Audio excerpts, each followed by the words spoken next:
Hey guys, what's up? Before we get into this, just a couple of things to tell you. It's been a very long time since I last posted my review, and I was unable to make any videos because I was quite busy on everything I always do, and now I'm here, and this is my first time using VideoCam. So from now on, I'll use this app for my model reviews, and the app will be shown below at the right hand side of the video. Okay, and now I'll show you the box. Okay, so today we'll be reviewing the Pan Am Boeing 747-212B by Apollo in 1/400 scale. And as you know, this is my first model review. My first 747 model to unbox for today. So before we get into the box and all that, just tell you some information about Pan American World Airways. Pan American World Airways was founded on 14th of March 1927 as PAA Pan American Airways. They commenced flight operations on the 19th of October 1927. Their hubs are Frankfurt, New York JFK, London Heathrow, Miami, Tokyo Haneda, and Tokyo Narita. Their focus cities are Berlin Tempelhof, Berlin Honolulu, Houston International, Hong Kong VHHX, Boston, Los Angeles, Chicago O'Hare, San Francisco, and Washington Dulles. Their frequent flyer program is for PAS. The subsidiaries are SASA, Pan Am Express, and Panagra. They have a total of 226 aircraft in their fleet, and they serve about 86 countries on all 6 major continents. At its peak in 1968, the parent company, Pan Am Corporation, the headquarters is New York City, Miami, Florida. So the first flight of this aircraft is on the 21st of June 1974 and delivered to Pan Am on June 1983. But for Pan American World Airways, at the end of 1991, Pan American World Airways began to cease operations on the 4th of December 1991. Okay, so now let's go through the details for the box.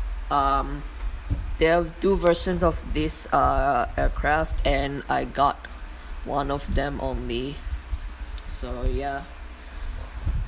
So above we have warnings, the aircraft inside, the Pan Am 1/400 scale. On the back, have the big Pan Am logo and some warnings in different language, and they're made in China.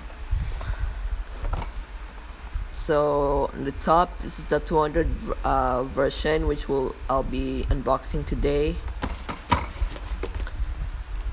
The right side, the bottom it's a different version, but this is the 100 series of the Pan Am 747, but it's in the big billboard livery,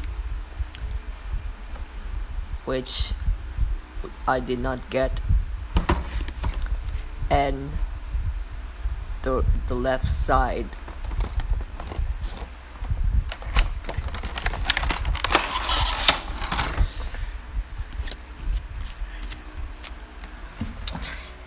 in here we have the stand and the model.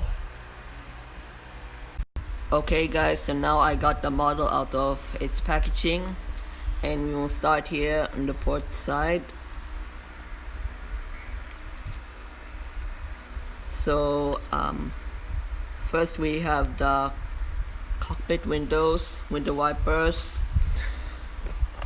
on the nose gear right here. I don't think you can't read it, but it's the part of the registration, which is 730. We have the name of the aircraft, Clipper Gem of the Ocean, Pan Am titles, and on the wing you have the inboard landing lights. Right there, as you can see, the two circles, and then the engines on wing, they're the Pratt & Whitney JT90 engines. So I'll show you in the front, show you the fan blades right there, very detailed. Same on this side. I don't think you can see it clearly. Yeah, right there. And on the wingtip, we have the red navigation light, and the antenna on the wings, those are the high frequency antennas. You can see that they're kind of slanted, but yeah, please be careful, because they will break easily. Now continuing back to the fuselage, there's a big door right there, between the L4 and L5 passenger door. That cargo door on the main deck, yeah, I think just like the 747-400 combi, right after the 100 and 200 and 300 series of the 747. And yeah, that's because it's 747-200 combi, which they actually use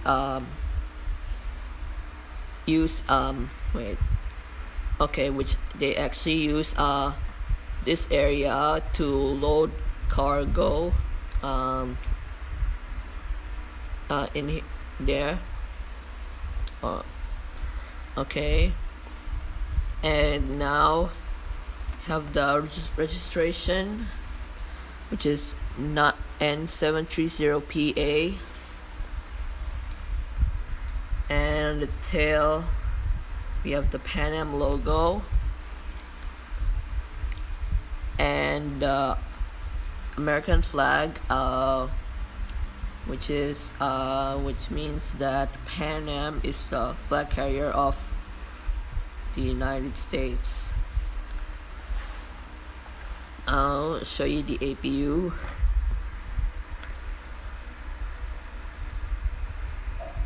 There, yeah, kind of detailed, I guess. Onto the starboard side. So we have the cockpit windows with the wipers, name of the aircraft, part of the registration, and the gear door, Pan Am titles, front cargo container door,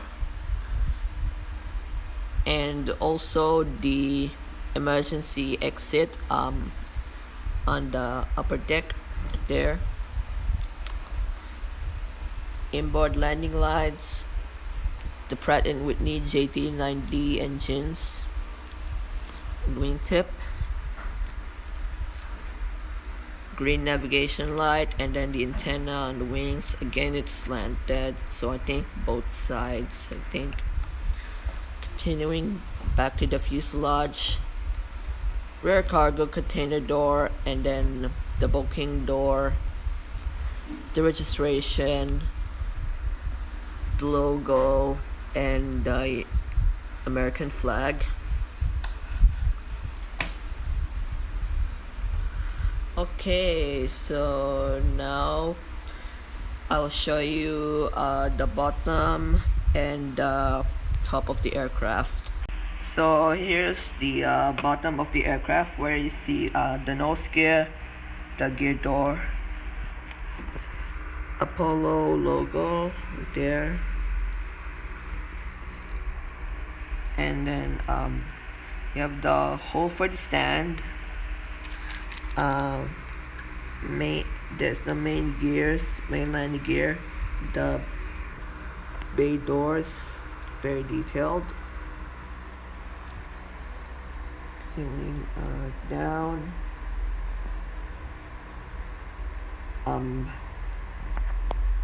two squares on both sides in the bottom. Those are the cabin pressure relief valves. Then the horizontal stabilizers. I'll show you the wings. Here, there.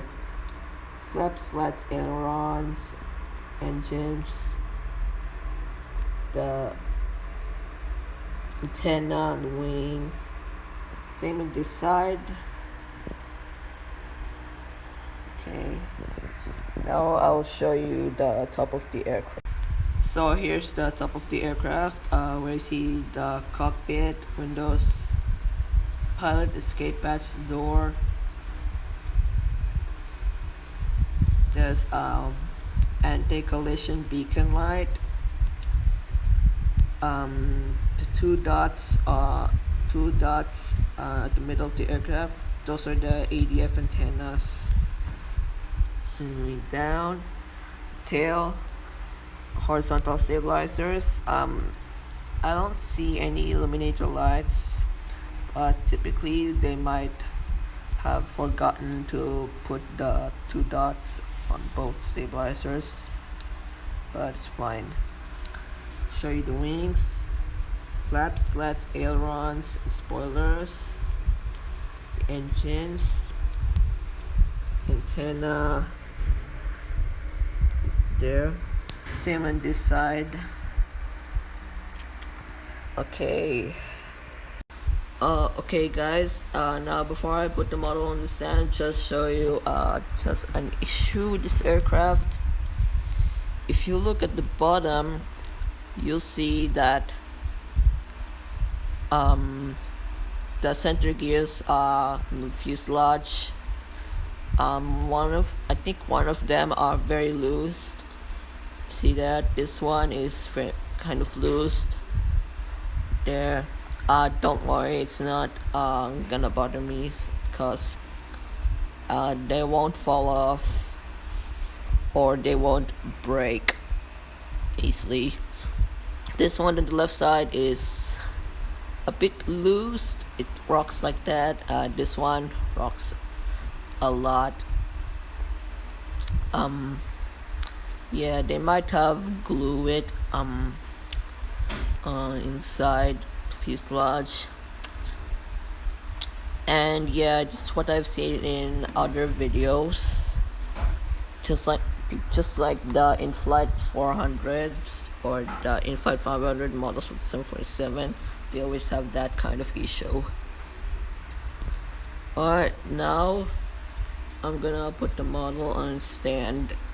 Okay guys, now I got the model on the stand, and I think it's